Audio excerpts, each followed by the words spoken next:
চলো বন্ধুরা একটুকু আমি তুলে দেখাচ্ছি কিভাবে বসেছে, দেখছো কষনো বসেছি।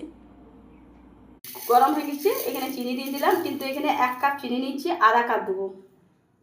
দেখো বন্ধুরা এখানে গরম কড়াইয়ের মধ্যে চিনি দিলে ধীরে ধীরে পিঘলেছি। দেখো এবার এটাকে খুব সুন্দর কালার আসা তক আমাকে এটাকে নাড়তে হবে।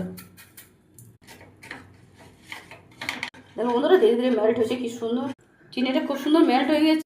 এখানে 1 লিটার দুধ নিচ্ছি, এটা জাল দিয়ে আধা করে নিচ্ছি। এখানে খুব সুন্দর কালার এসে গেছে, এটা বেশি কালার এলে তিতো লাগবে। এবার দিয়ে দেবো, এবার দুধটা দিয়ে দিচ্ছি। দেখো বন্ধুরা এবার ধীরে ধীরে এভাবে চালাতে হবে যাতে খুব সুন্দর কালারটা হয়ে যায়। এবার যে চিনিটা বেঁচে আছে সেটা দিয়ে দিচ্ছি। দেখো বন্ধুরা খুব সুন্দর মেল্ট হয়ে গেছে আর খুব সুন্দর কালারটা এসে গেছে। দেখো বন্ধুরা এভাবে ঘরের দই পাতানো খুব সুন্দর টেস্ট লাগে, মিষ্টি দই।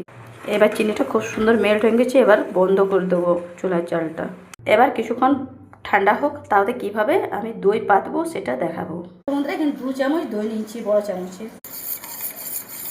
খুব সুন্দর করে এটা ফুটে নেবো।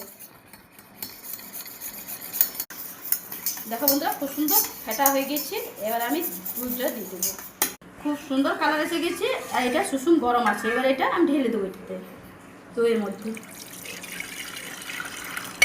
দেখো বন্ধুরা এটা একটা ঝাঁক আসা তো ফেটতে হবে, তবে খুব সুন্দর এটা বসবে।